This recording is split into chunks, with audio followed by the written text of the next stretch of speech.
Lata Dampar bagian ketiga. Memulai hidup baru. Rombongan Lata Dampar menyusuri sungai Walanai. Berhari-hari mereka terombang-ambing, hingga akhirnya sampailah mereka di Solo, sebuah kampung di pinggir sungai Walanai, perbatasan antara Bone dan Wajo. Perlahan-lahan perahu mulai merapat ke daratan. Turunlah Lata Dampar diikuti para pengikutnya.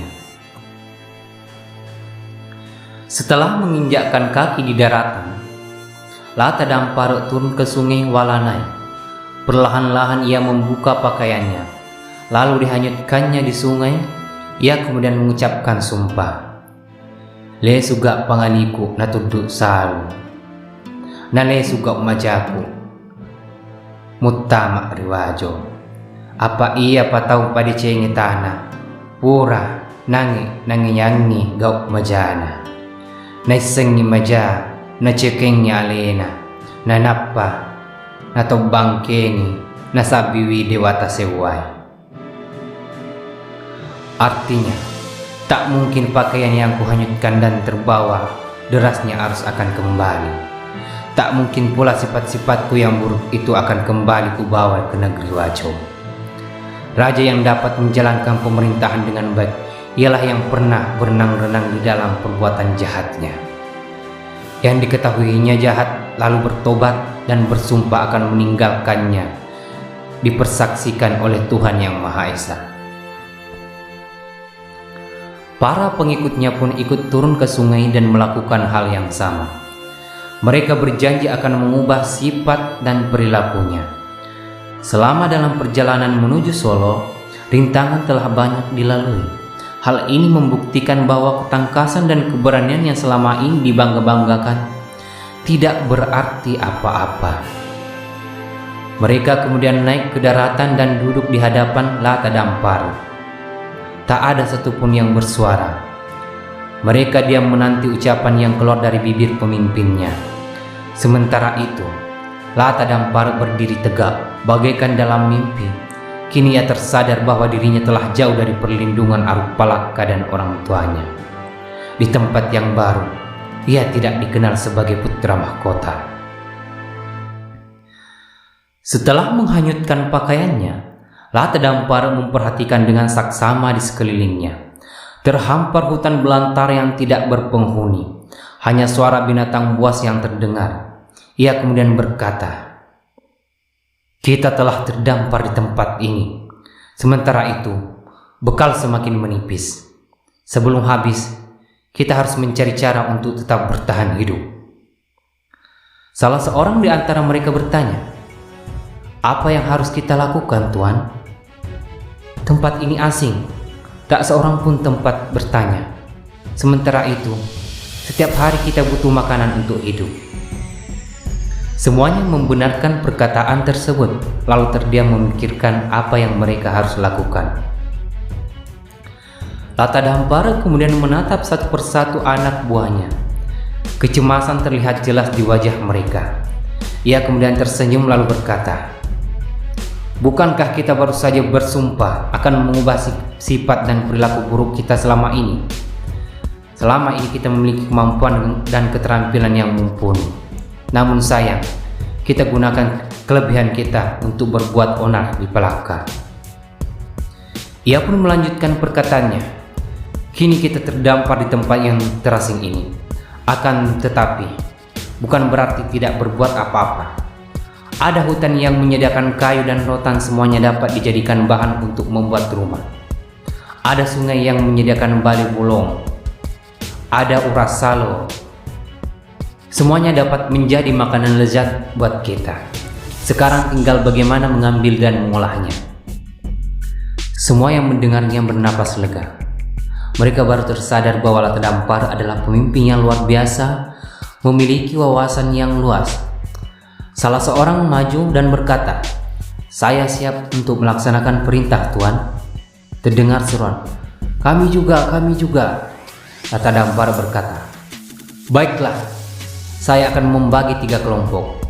Kelompok yang ini menebang pohon yang telah ditebang akan kita jadikan tempat tinggal sementara. Kelompok di tengah masuk dalam hutan untuk mencari bahan makanan. Dan kelompok yang terakhir tetap di sini menjaga ibu-ibu dan anak-anak sambil mencari sumber air bersih. Para pengikut Lata Dampara segera bergerak. Dengan membawa peralatan yang mereka miliki, satu persatu pohon-pohon disusurinya untuk mencari pohon yang bagus untuk dijadikan tiang rumah. Sebagian lagi masuk ke hutan berburu mencari tanaman yang dapat dijadikan sayuran. Sementara beberapa orang terlihat mengamati tanah yang baik dan tumbuhan di sekitarnya untuk dijadikan sumber air minum, tampak salah seorang dari mereka memperhatikan dengan saksama tanaman yang ada di sekitarnya. Ia kemudian membuat lingkaran, kemudian memancangkan ranting pohon, lalu memerintahkan kepada yang lain untuk menggali di tempat tersebut. Semuanya bekerja dengan penuh semangat dan tak kenal lelah. Para istri pun tak mau tinggal diam. Mereka memasak bekal yang masih ada dan anak-anak mereka memungut dahan yang kering untuk dijadikan kayu bakar. Sambil mengawasi orang-orang bekerja, Lata Dampara berpikir keras bagaimana ia dan pengikutnya bisa menata hidupnya kembali di tempat asing ini. Ia kemudian mengingat masa-masa di kerajaan Palaka, mengingat perilaku buruknya selama di sana. Tanpa terasa air matanya meleleh dan ia segera menghapusnya. Ia tidak ingin anak buahnya melihat pemimpinnya menangis. Tak berapa lama pekerjaan sudah selesai. Sebuah bangunan telah berdiri dan sementara waktu dapat mereka gunakan untuk berteduh. Kemudian orang-orang pun telah kembali dari hutan. Makan malam yang telah disediakan oleh ibu-ibu telah siap disantap.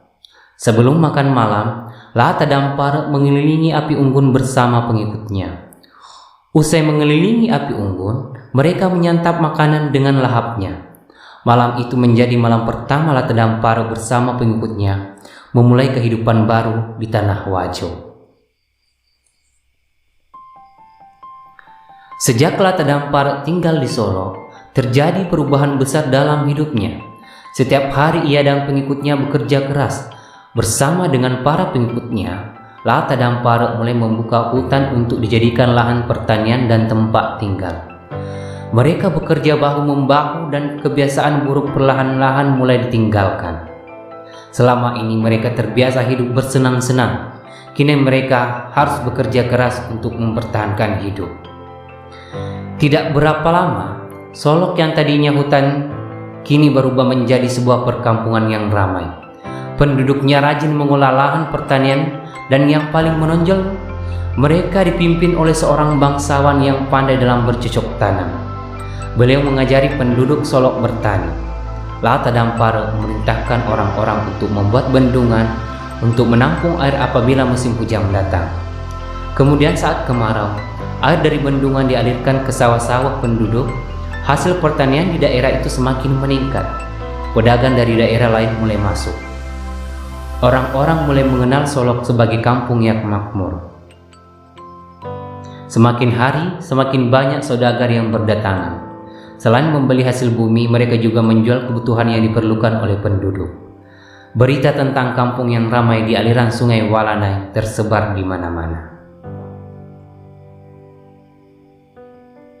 Suatu hari, Lata Dampara bertemu dengan pamannya, Latiringet Totaba, salah seorang pembesar kerajaan Wajo. Beliau telah mendengar keberhasilan Lata Dampara mengelola hutan menjadi lahan pertanian yang subur. Anakku Lata Dampara, aku telah mendengar kemasyhuranmu dalam pertanian. Lahan yang asalnya hutan kini menjadi sebuah daerah yang berasnya melimpah, kata Totaba kepada keponakannya. Semuanya itu merupakan kerja keras para penduduk Solok, Paman. Saya hanya membantu mereka sesuai dengan ilmu yang pernah saya dapatkan, ujar Lata Dampara merendah. Saat ini kerajaan Wajo sedang mengalami musim pacaklik. Sudah beberapa tahun sawah tidak menghasilkan apa-apa. Hama menyerang tanaman. Kemarau berkepanjangan. Belum lagi kebakaran di mana-mana. Totaba kemudian melanjutkan. Tidakkah kau ingin menyelamatkan negeri ini dari kelaparan? Negeri ini asal ayahandamu, nak, pinta Totaba. Sesaat Lata Dampar diam. Ia berpikir bahwa pekerjaan ini tidaklah mudah. Seketika ia teringat akan sumpahnya saat menginjakkan kaki di Tanah Wajo. Baiklah paman, saya akan membantu Tanah Wajo untuk melepaskan diri dari masalah ini. Namun sebelumnya, berikan saya kesempatan untuk menyelidiki apa sebab musabab mengapa Dewata menurunkan bencana ini. Legalah perasaan Totaba mendengar kesanggupan Lata Dampar.